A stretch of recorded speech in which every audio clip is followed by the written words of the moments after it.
Саламатсыздар ма оқушылар, сіздермен бірге Айнұр апай. Бүгінгі видеода 6 сынып математика пәнінің 1-тоқсандағы 1 БЖБ-ның 1 нұсқа есептерін талқылайтын боламыз. Осы видеоға лайк басып, каналға тіркеліп, және қоңыраушаны басуды ұмытпаңыздар. Сонымен қатар осы видеоны достарыңызға да жіберіңіздер. Ал біз бастайық. Сонымен, 1 БЖБ бұл қатынастар мен пропорциялар тақырыбына арналған, және 1 нұсқада бізде 4 есеп берілген. Әрқайсысын жеке қарастырайық. Сонымен 1 есеп 3,7 бөлу 23, ол тең 7,4 бөлу 46. Осы берілген пропорциядағы сандарды пайдаланып, басқа неше пропорция құрастыруға болатын табыңыз, және оларды жазыңыз дейді. Олай болса, мына бөлуді кәдімгі бөлшек түрінде, яғни пропорция түрінде жазайық. 3,7-ні бөлудің орнына бөлшек қоямыз.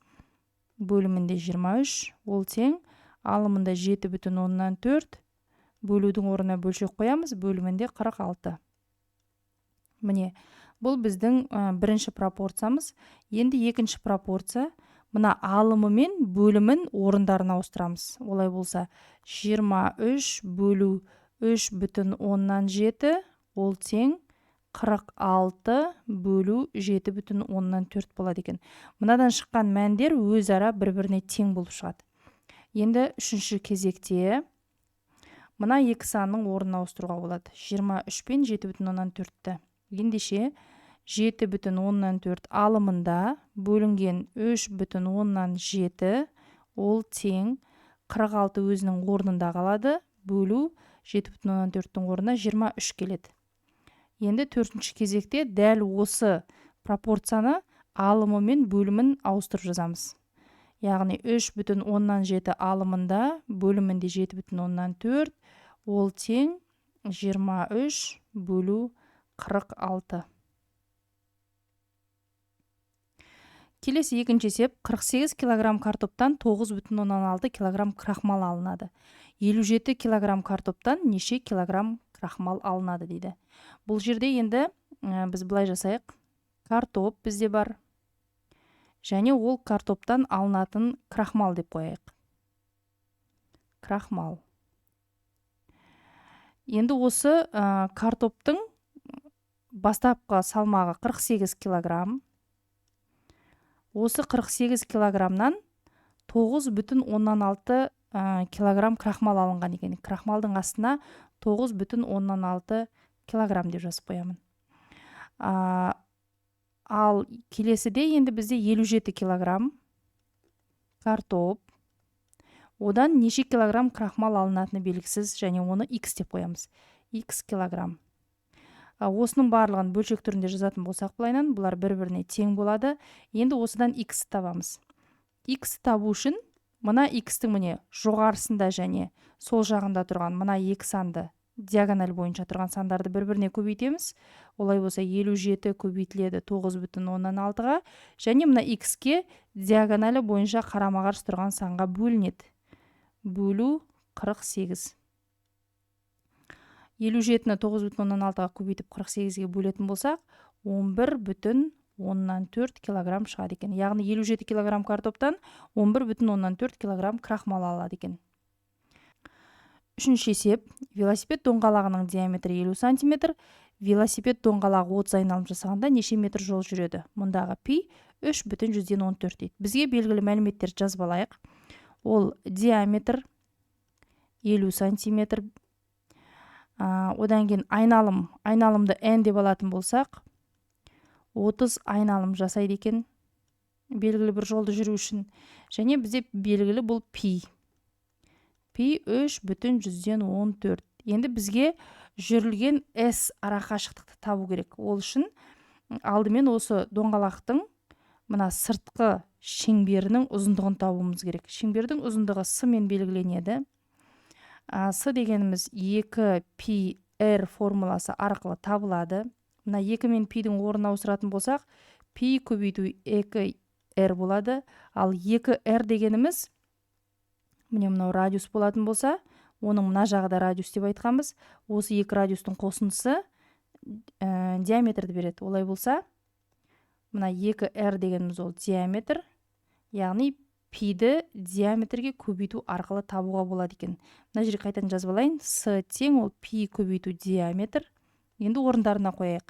Пи дегеніміз 3,14 көбейту диаметр 50 сантиметр екен. 3,14 50-ге көбейтсек 157 сантиметр. Бұл қазір тапқанымыз мына доңғалақтың сыртқы шеңберінің ұзындығы. Енді қанша жол жүрген табу үшін осы шеңбердің ұзындығын мына айналым санына көбейтуіміз керек, яғни n-ге.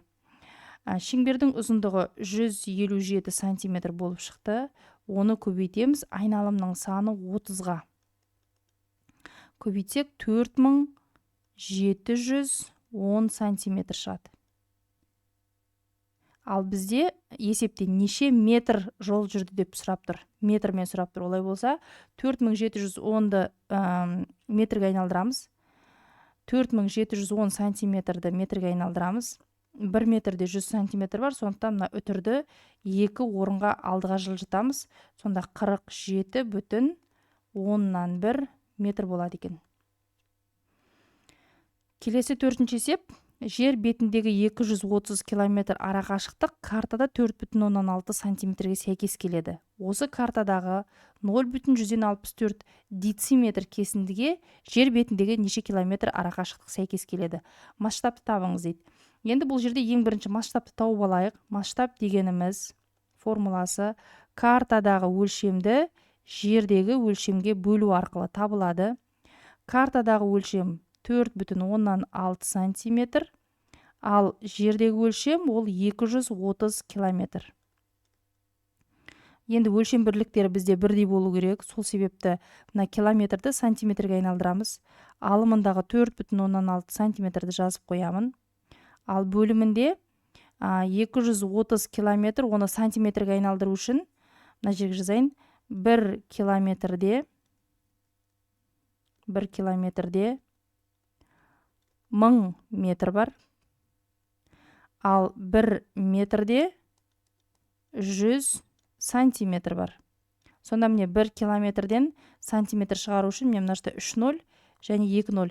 5 0-ді тіркеуіміз керек екен. Олай болса 230 деп жазамыз да, оның соңынан 1, 2, 3, 4, 5 0-ді тіркейміз. Осынша сантиметр болады.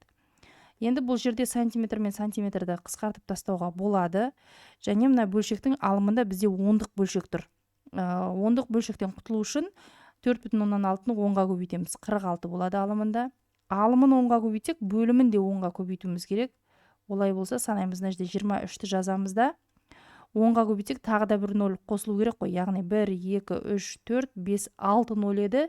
Енді 7 0 болады. 1, 2, 3, 4, 5, 6, 7. Енді қысқарту амалын жүргізуге болады. 23 пен 46 екеуі де 23-ке бөлінеді. Мына жерде 1 қалады. 46-ны 23-ке бөлсек 2 қалады.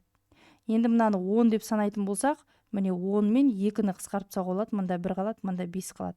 Сонда бөлшек алымында 1, ал бөлімінде 5 және 1, 2, 3, 4, 5, 6 0 болды.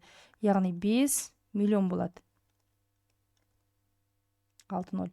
Немесе оны масштаб түрінде жазатын болсақ, 1-дің 5 миллионға қатынасы деп айтамыз.